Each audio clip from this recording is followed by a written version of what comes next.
This morning, my wife and I were watching some quail at our bird feeder right outside our dining table there. And this particular couple have a baby. And the quail's about maybe as big as a golf ball with two little legs hanging out below it. And the parents, of course, are full adults. They're real quail. They're experienced quail. They know everything. They do everything. And this little one is expected to catch up. Now, sometimes during the week, I'll see it out in front of the office, and this little golf ball, fuzzy-looking thing with two legs is kind of wandering along. And it sees Dad and Mom, and it wants to be like them. And when it gets around and Dad and Mom start scratching, as quail do, and they pick. This little fluff ball has two little legs, and it too will go put its head down. I'm not sure if it's actually eating or anything, but it wants to be like the parents. And this quail, once it's finished at the bird feeder, has 7-foot walls, sheer walls that the parents fly up on top of. And the little quail looks up there. What am I supposed to do? I mean, that's 7 feet. And I can't even fly. And when you think about life from the perspective of this little quail, it's all potential. It one day is going to get wings. It's going to be able to fly with a off in the distance like Dad and Mom cross the park and land in some other field. But right now, it's just a little fuzzy ball with legs. And it has great difficulty scaling a 7-foot wall, but it does it. It is able to somehow accomplish that. But this little ball has, as it were, the expectations of a great life ahead. Challenge, of course, is it probably had a dozen siblings that didn't make it. Somewhere along the way, too many cats, too many rodents, too many cars getting from the desert through the neighborhood to our feeder. It's down to one. And so there's a lot of expectations, yet there's a lot of reality. And we always wonder if the last little fuzzball will make it up to an adult like the parents. We humans are similar. When we are born, and as little children, we realize we're little. Ask any little kid to do too much, and they'll say, I'm just a kid. You know, I don't expect that out of me. I can't do what you do. I'm just a kid. But at the same time, you ask that child, what do you want to be when you grow up? It might be the child wants to go to the moon. High expectations. Might want to be the child wants to be a doctor, or a nurse, or a scientist, or some very skilled individual. The expectations are high. And the assumption is that those expectations are also very reachable, because you have those people and things around you that are expected to make it possible. You have parents and siblings there for you. And you know that your mom and your dad are always going to be there. They would die for you. They will protect you. They will always provide everything you need. And your siblings, your brothers and your sisters, they're there for you. And your grandparents, you have this big infrastructure that's locked in. And you are just good to go and pursue your dreams.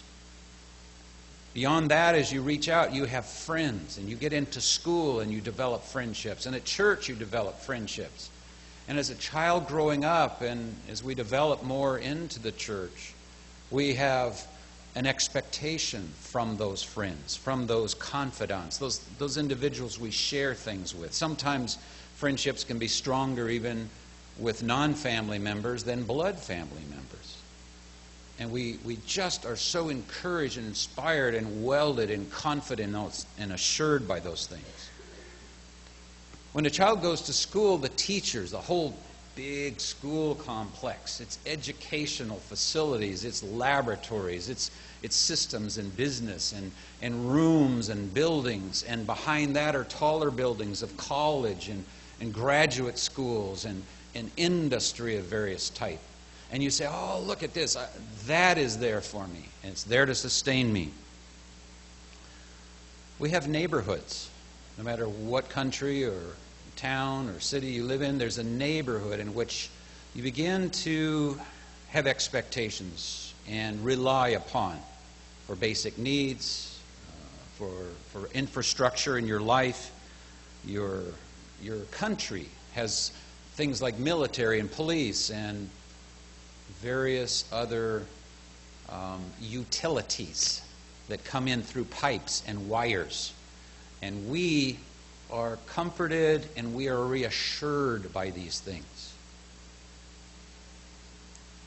We have police. We have courts.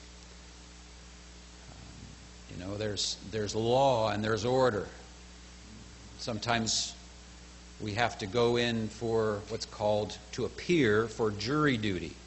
Even though I do not sit on a jury, it seems like every year or two I get to go in and go through that process. And as you get to the town center and through the town halls and then to the courthouse, you're passing through systems of governance that kind of conclude with a restriction on criminals acting any way they want to, which gives a certain sense of security that also in life we're going to be protected. We have fuel and transportation and vehicles and warranties for them and guarantees. And we have pipelines of the things that support us, that we can depend on. Even the things we don't see, like the sewers under the street and the city planning and all. We know that if it rains hard, we're not going to be flooded away because of all that they've done with their aqueducts and dikes and blocks and collection tanks and runoffs, etc., etc. It's a pretty good life, isn't it? And we really haven't even gotten started yet because there are farmers. As we fly across this country and every country, it is amazing how many people are farming and growing food. You can look out the window of an airplane hour after hour, and it's not just landscape, it's plot after plot after plot of people engaged in agriculture that then comes into the pipeline of the food Inc. that we all sort of depend on, it seems. And we're assured then that we will have stores and food to support us. There's doctors if we have illness. There's medicines. There's hospitals. There's emergency services. You know that whether you're out, on a mountain somewhere or at your own home, that there's relief just a short call away. Sometimes it's just a button worn around your neck. There's an assurance that you're going to be all right. You have an employer or had one. Maybe you've got a company that you work for. You have a job. You have your paycheck. You have your retirement. You have the Social Security system of your government and some medical benefits from your government that are there for you, that are relied upon, that you can trust. You have your money. You have your bank. You have your accounts. You have your lending institution, the one that's attached to the card. You have these various investments that you make that are there for you to support you and make sure that you don't fall. There's insurance for your home should something happen, for your car should something happen. There's insurance for your life, for medical benefits should you need them, dental, vision. There's risk protection. There's even a thing called an umbrella policy, which covers lawsuits against you, which many of us carry. So insurance is an insurance against failure, really, of any type, whether it's your own or from someone else or from that which you own. We have transportation when we need to go somewhere. We're not stuck. We have cars, buses, trains, ships, airplanes, and those systems are very complex.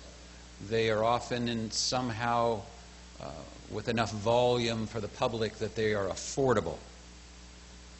They are safe. We have marriage and the support of a spouse. It's the most probably dependable thing that you can count on in life. Somebody that's another part of you that's absolutely there. And you ratchet up anniversary after anniversary. I was talking to, I believe it was Morrison's this week, have had 63 anniversaries. And something similar for the Preebs. I may be mixing that up. But, you think about 63. That's a long time to be together. And when you hear about how they met and how they fell in love and when they got married, they've been together for a very, very, very long time. When you think about your possessions, your memorabilia, your treasures, your photos, those things will always be with you, along with your computer, its files, your smartphone, your tablet, your operating systems, your programs, your files that are very secure, and they have password protection and antivirus stuff and all kinds of firewalls and other agents blocking and protecting that from your bank on down. And God gave you a very functional body that has color eyesight and wonderful hearing and touch and smell, and the abilities of your body to actually just do whatever it is you want without thinking. If you want a cup of coffee, next thing you know, there's one in your hand, and you don't really ever think about bending a toe or a knee or a finger or how you would balance on the way or how you stop and how you go, and we just go do. We just do, and we speak and we think. And we know that we trust that God will heal that body and keep us moving. And always we'll have our body until Christ returns. Then you have your church. And you have the members of that church, the members of another body, a spiritual body, and ministers. And they're highly reliable, and you depend on them, and they won't let you down. And God's church is forever, and Jesus Christ is always with it. And so, from the little fuzzy quail to the little child in the audience, we have these expectations and these assurances in life. I'd like to talk to you about those today. These are common expectations in human life. But are they reality? Is everything I just described to you a certain reality that you can expect? Is it something you can depend upon? They're common to us from childhood up through adulthood. We have those expectations. And should something deviate from those expectations, we are shocked. We are amazed. We are confounded. Our world, as it were, tends to rock. So what is the reality of what is dependable throughout your lifetime as a member of God's church? Who and what can you absolutely be certain to not let you down, that you absolutely can depend upon? The title of the sermon today is Who and What You Can Count On. Who and what you can count on. I'd like to begin by reading 1 Corinthians 13 and verse 8. 1 Corinthians chapter 13. We know this commonly as the love chapter, and often it's more about what love is not in combination with what agape, the mindset of God, the type of godly, divine love is that we should have. But notice in verse 8, it says, agape, again, if we ascribe agape to God as an philia type or an eros types of love to human, and that's not necessarily how the Bible always applies that, but if we take it from that perspective, then agape love never fails. And that's the word used here, it's agape. Agape never fails. Of all the things that I described to you that we have as expectations from childhood on, it's agape and the things associated with it that never fails. But where there are prophecies, they will fail. That's interesting, isn't it? Some people put lots and lots of stock in prophecy. Now, the prophecies of God are certain, but they will expire. And the interpretations of prophecies will fail much of the time, if not most of the time. So depending on how you want to read this, They will expire at a certain time, but our interpretation of them as to, oh, this is what's going to happen, and that's what that means, and this will happen at this certain time, well, those fail all the time. I mean, people are always declaring that Christ is returning, and sell all you have, and let's go, jump ship and live in the desert somewhere. Well, that happens quite commonly. It says, where there are tongues, they will cease. And those languages, we can get very proficient in some language and maybe even have a gift of God's Holy Spirit that is given to miraculously translate to somebody in a foreign language who otherwise couldn't hear the gospel, as happened a few times in the New Testament. But even then, those will fail. As we can say, speaking in tongues today, it failed. It's not something that God is doing today. Even those languages change over time. If you go on, whether there is knowledge, it will vanish away. Knowledge, as we'll speak of in a minute here, is a limited commodity. Other than truth, which is a little different than knowledge. It involves knowledge, but it is more than knowledge. If those things that essentially were developed by God or in some ways have enveloped the church will fail, cease, vanish away, what should your realistic expectations of life be? Think about that for a minute. If some of those things that have been involved even with the church have ceased and will cease and cannot be counted on long term, then what should your realistic expectations be of the things of this life? It says in Proverbs 14:15, the simple believes every word, but the prudent considers well his steps. Some people just say, oh yeah, God promised he'll heal me of everything. And they have expectations, don't they? The simple believes every word he hears, every prophecy that's spoken, every concept of a doctrine that sounds logical. Well, if it sounds logical, then wow, that's truth, because it was presented in a logical way. And we have to be careful as we get older, by the way, because logic and our old age seem to link up very well. And people prey on elderly people because they will present things logically. Logical sales pitches, logical things for their home, logical things on the internet, logical inroads into bank accounts, logical inroads into doctrine, because things get presented logically. So even then, some of those things can let us down. Even our own understanding can let us down or make us susceptible.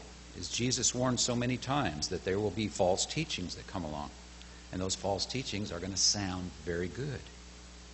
The simple believes every word, but the prudent considers well his steps. We look at life and the expectations of this life. We might just believe everything I just told you at the beginning from the child's perspective, that all these things are there for you. They're always going to be there for you. They're very dependable, and you're going to be able to achieve that which you, as the little fuzzball with legs, expects to achieve. But the reality is, you need to consider your steps carefully, because all it takes is us to open our sliding glass door, and our little dog is trained to go after things on the ground and kill them. And that little fuzzball's future rests with my wife and I keeping that door closed, and it has no concept. It's just the reality. And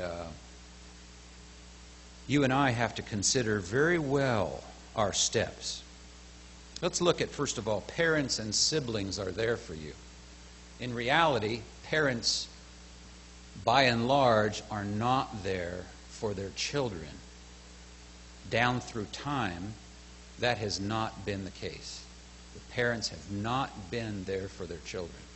And you can go through history, you can come up to our common age, you can see what parents have done with and to and for, and using their children, abandoning children, whatever, relationships that go sour, and siblings as well, will be a big letdown.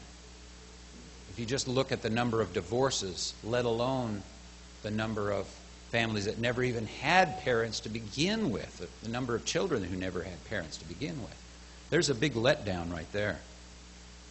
Friends and confidence are going to be there for us, you know. Some of these things just don't work out. A 2008 study by the Center for Marriage and Family says divorce, unwed births, and cohabitation have now become so widely accepted and so practiced that a politician today risks alienating voters by even mentioning one of those words. Births outside of marriage account for 40% of all children in the United States.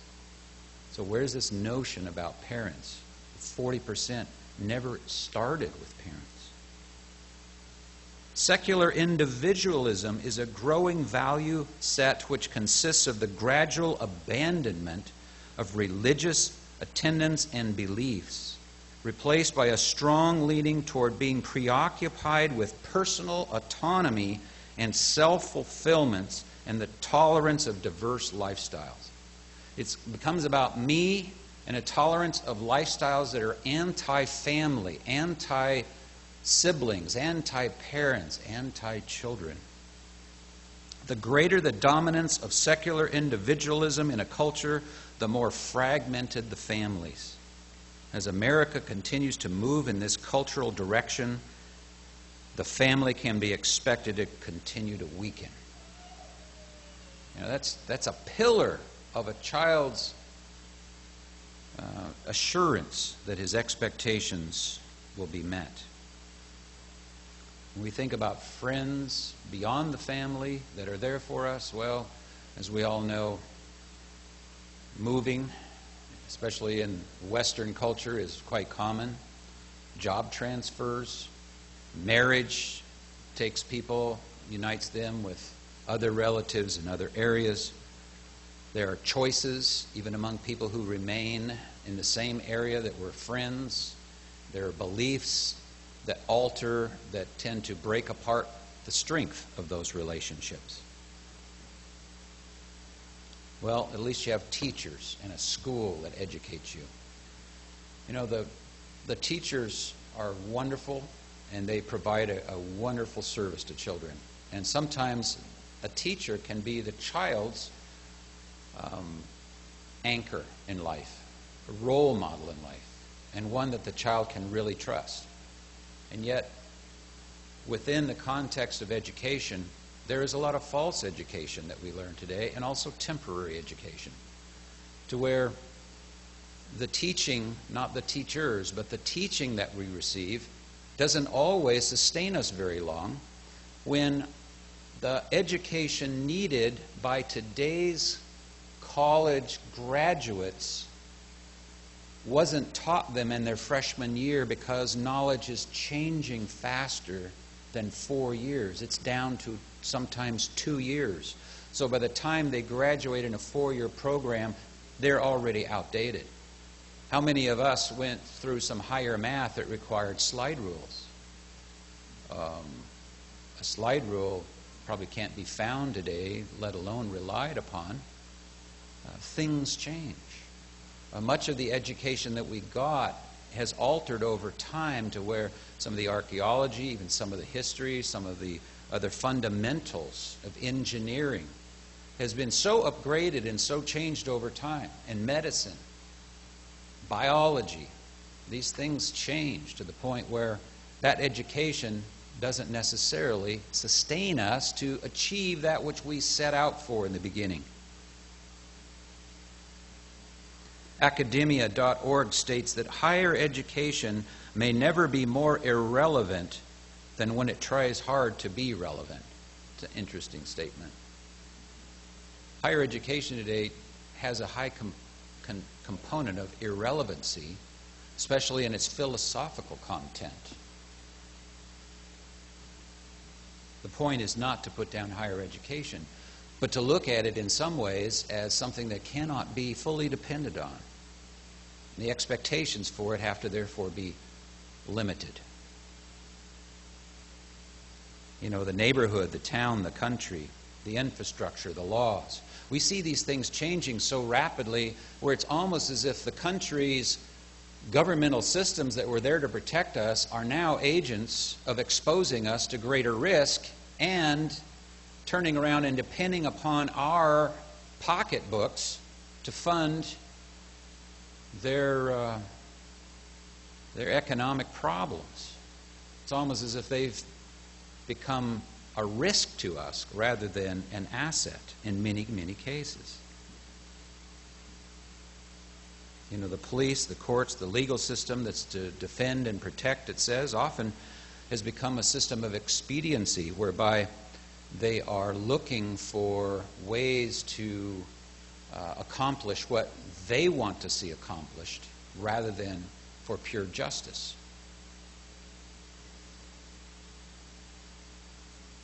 Those utilities that we depend on so much, the water, the electricity, the fuel, the transportation, those things have another side to them, it turns out. Sometimes that water is said to be maybe poisoning us. And sometimes the electricity and the fuel, the costs are gouging us, and people are making high profits off of that. And the transportation that's there sometimes goes on strike. Or it, instead of being so dependable, it becomes risky. We have farmers and crops and stores and food. It turns out these are money-making operations with GMO-devised food that turns out that sometimes even animals won't eat it, but they feed it to us. And it's high risk. And the number of incidences of fatal diseases are rising rapidly. And it goes back to various enterprises on various levels that are not in the consumer's best interest. We have our medical field. And again, I'm sure we all know people in the medical field that are excellent at what they do, very caring. And we have individuals within that field who are just scratching their heads to try to help individuals. Along with that, though, come other problems, other challenges. All you have to do is turn on your TV and watch the latest ad for a medicine that is about this long, followed by the warnings that are about that long. And the warnings should scare you to death. But not always the case. There's a lot of money to be made through genetically engineering or in some way artificially manufacturing things that can be patented and sold to consumers. And so it can be quite a two-edged sword, if it were. I was reading an article that said science and logic would suggest that you go to the hospital to feel better, not get sicker. And yet hospital-acquired infections kill 31,000 patients each year in the United States. You know, that's sometimes that which you depend upon and you think is going to help you can have quite the opposite effect. But you have an employer, company, your job, your paycheck, your retirement, these things are there to support, right? Except it's been some time now since corporations shifted their loyalty from the consumer that they service and the employees to the shareholders. Now corporate loyalty often is aimed at the shareholders and profit without regard to employees and sometimes even consumers. Your money, your bank, your lending institution, these investments are there for you until interest rates became so low that they couldn't make money the traditional way. And so bank fees to you have become their large portion of income. You know, you get 0% interest, but it turns out your credit card gets 30% interest. And they're there for you. You have to watch out for people. The U.S. dollar, that you stack and save and fill your mattresses with, right? I don't know. I don't, but I guess some people do. They better keep some of this handy. It has lost 95% of its value since the dollar was created.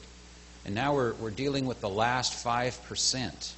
And it's rapidly being diminished by just multiplying and manufacturing more dollars and programs that spend, seems, billions and trillions on things like quantitative easing and other things. It just seems like that which you have you're going to rely on lets you down.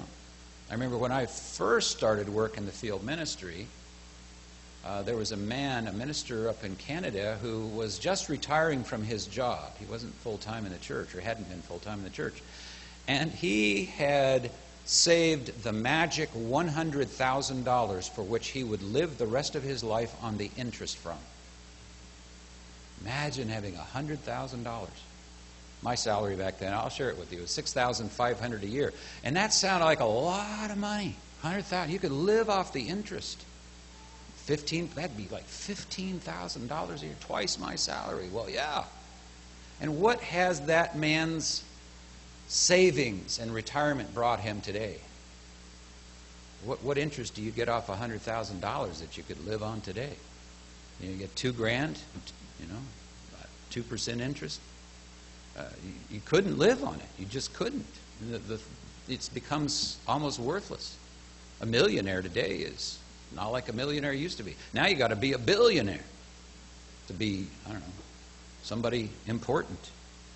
It's just the way things are. You can't, in other words, look at the gold and the silver of this world as something that's going to be there for you. It even says in the Bible that they're going to throw the gold and silver in the street. So if you look at things like insurance, I've got insurance, but when insurance fails, what happens? Insurance fails, it's toast, isn't it? You don't get back what you thought you were going to get back. You just don't. Now, I had one individual whose house got burned, and they were offered pennies on the dollar. Just a little bit of money, just pennies on the dollar. So, just mention that in passing because we have these challenges that we think are going to we're going to come riding through through insurance or something, and surprise, surprise, those things aren't always there for you. In Matthew chapter 6 and verse 19, we find from Jesus Christ himself, Matthew chapter 6 and verse 19, do not lay up for yourselves treasures on earth, be it your computer files, be it your money, be it whatever it is, physical possessions, because he speaks of things like moth and rust destroying, where thieves break in and steal. These are not things that are dependable, not things that are reliable at all. We think about a spouse's support being something we can always count upon. And yet we can find over in Malachi, the 2nd chapter, how individuals tend to transgress against their spouse. They violate the covenants that they make. They walk away. They are self-centered. We as human beings will let each other down. Your body, the thing that you've relied upon the most your entire life, it's going to be with you forever, right? Except Ecclesiastes warns us. Ecclesiastes 12:1, remember your Creator because your body is going to fail. Now, you and I have to really be focused on what we can trust. What we can trust. In Hebrews chapter 11 and verse 1, Hebrews chapter 11 and verse 1, notice what we find here in the faith chapter. Faith is substance. Faith is something we can absolutely trust on that's not in the here and the now. In verse 3, by faith we understand that the worlds were framed by the Word of God, so that the things which are seen were not made of things which are visible. Education is going to tell you that evolution happened, and it's going to make that more and more plausible all the time. It's going to start getting into every aspect of this physical realm and convince you that there is no God. Well, we are told right here that we need to be able to trust in that. That's what we have to trust in, first and foremost. Let's consider here in verse 6. Without faith it's impossible to please God. For he who comes to God must believe that he is, and that he is a rewarder of those who diligently seek him. You have to trust in that. Not in these other things of life, but you have to trust that God is a rewarder of those who diligently seek him. And by faith, Noah, who was warned of things not yet seen, moved with godly fear, and he did something. You and I have an end time that's coming, just like Noah. Noah, it was the end of an age for Noah. It was the end of the pre-flood world, and it came to a roaring conclusion. And there was a lot of end-time prophecy that he gave. There were end-time prophecies that God gave him. There were end-time events of persecution. And Noah prepared an ark for the saving of his household, by which he condemned the world and became heir of the righteousness which is according to faith. So as we begin to see things even in our own world that are going to let us down, in this own age that are going to let us down, these are the things that we can rely upon. Now, what are our lives filled with? Are they filled with going along in the expectations we had as a child and eventually sort of reaching some summit at the end of our life, and we're all happy and we retire and yada yada? Or is there something else going on? And Jesus says in Luke chapter 12 and verse 33, sell what you have and give alms. Provide yourselves money bags which do not grow old, a treasure in the heavens that does not fail. There's something that won't fail. There's something that won't let you down, and that's a treasure with God. Treasure in the heavens, where no thief approaches nor moth destroys. Very unlike the money bags that we put money into, where they've got holes in them and the money sort of seems to run out and you can't depend upon it. The title, again, of the message is Who and What You Can Count On. We see in Luke chapter 16 and verse 15, Jesus said it's easier for heaven and earth to pass away than for one jot or tittle of the law to fail. The law won't fail. The laws of God won't fail. The promises of God won't fail. The way of God won't fail. That will always continue, and the results of living God's way will always work. Let's go to Matthew chapter 28 and verse 19. Matthew 28. Here we'll look at the very commission that he gave the church. Matthew 28, verse 19. He says, go therefore and make disciples of all the nations, baptizing them. Verse 20, teaching them to observe all things I have commanded you. That is something that you and I can depend upon. Compared to our jobs, our ambition, our personal things, a personal relationship, here's something you can depend upon. And he says, and lo, I am with you always, even to the end of the age. You can guarantee that he is going to be part of that process to the very end of this age, to the second coming of Jesus Christ. Throughout all the problems of the end time, all the end time persecutions, all the deceptions, even the deaths of the saints. You can depend on that. Now, our goals, our bodies, all our things are going to fail us to some extent. But we have these things from God that really are the only fully assurable expectations that exist on earth. Hebrews chapter 13, verse 5 It says, let your conduct be without covetousness. Be content with such things as you have. There's a certain, in other words, passivity with the things of this life. For he himself has said, I will never leave you nor forsake you. So we may boldly say, the Lord is my helper. I will not fear. What can man do to me? See, that's where we get our confidence. As we go through whatever things we go through, that's where we get our confidence. You know, sometimes people will think that God let them down. And I know an individual who, I know more than one individual who actually left the church because God let them down. Because they believed that God would heal. If they had enough faith, He would always heal. And yet they forgot that David, a man after God's own heart, went into a miserable state where he couldn't even keep warm, and his body stank so bad with whatever it was that seemed to kill him that people didn't want to be around him. And that's how he died. And that Paul, who needed to write most of the New Testament by quantity, may well have had eyes that deteriorated, and he approached God 3 times begging to be relieved of the thorn of his flesh, and God told him no.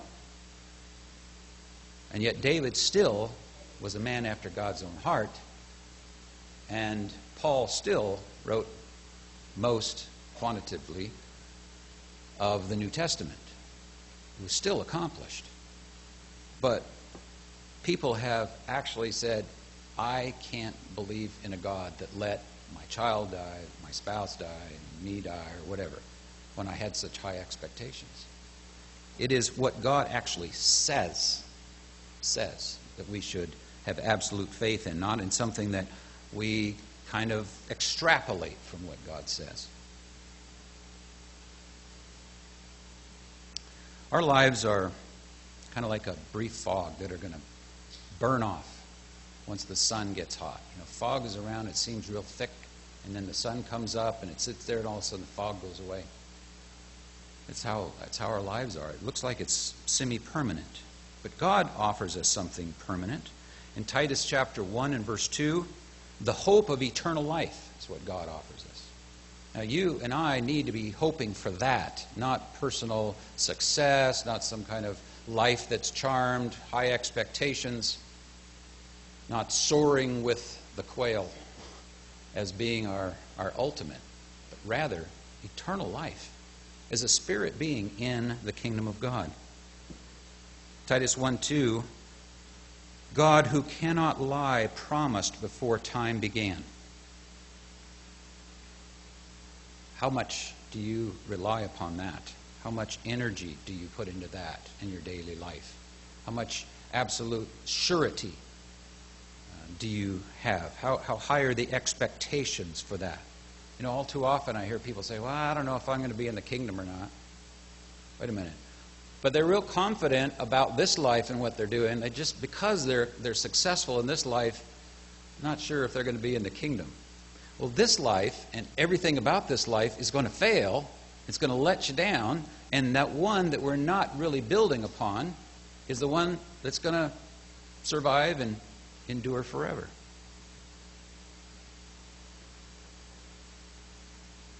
In Revelation chapter 21 and verses 5 through 7, Revelation 21, beginning in verse 5.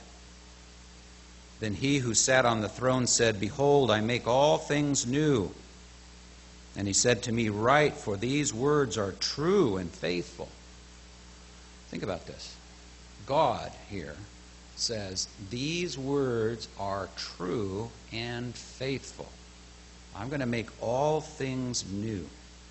That's not something you want to argue with.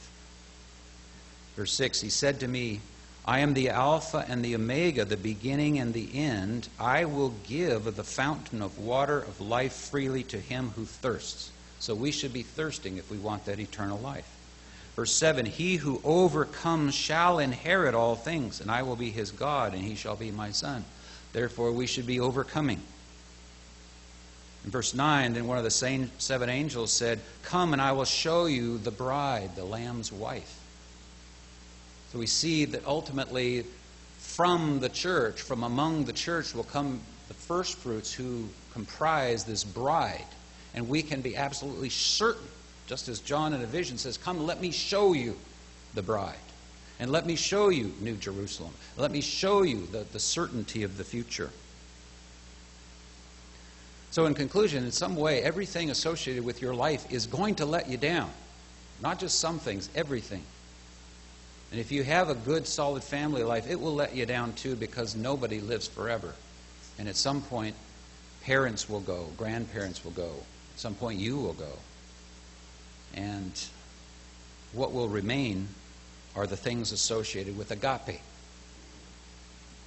Agape, that mindset, and the family associated with agape, as we began with at the beginning of this message. God wants you to develop trust, along with total faith in Him. To trust Him, to trust His ways, to participate in them, to develop His mindset, to be part of His family, to be part of this body, to have a permanent relationship in His kingdom that will never let anybody down. And there will be no sin, there will be no evil, there will be no fracturing of relationships forever. To encourage us, God gave us this, a Bible filled with faith-building examples, faith-filled people. He gave you a life filled with experience, and you may still be trying to make those expectations of your youth work out, and may be frustrated when they don't. But He gave us this to show us that all through the failings of this life, there is something that is permanent, that is absolutely trustable, that is dependable now and forever. The big question is, what will I do with the experience I'm having, and with this knowledge of truth that God has given to me? I'd like to close by reading Luke chapter 18, verse 7 through 8. Luke 18, beginning in verse 7.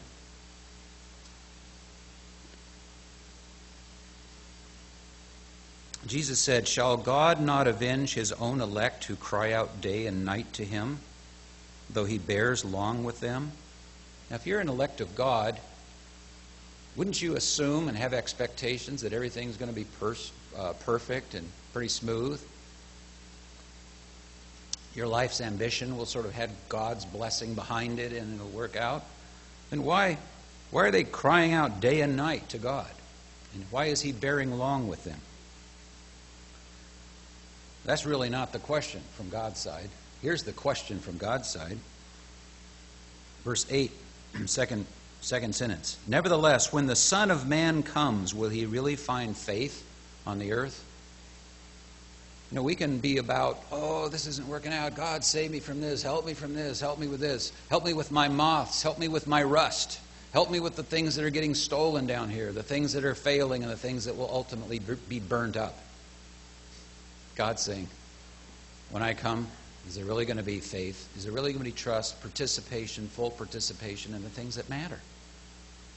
That's the question really for us. Who are we learning to trust? All these systems, or are we trusting God? The end time, which we're all fully aware, is in front of us. The time of the end time, these things the Bible speaks of with testing for saints that will take us to the max.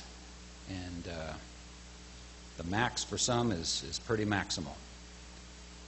But it's also a finality. It's a time when evil comes to an end. If you look in the Bible, pretty much the end time is also the end of evil.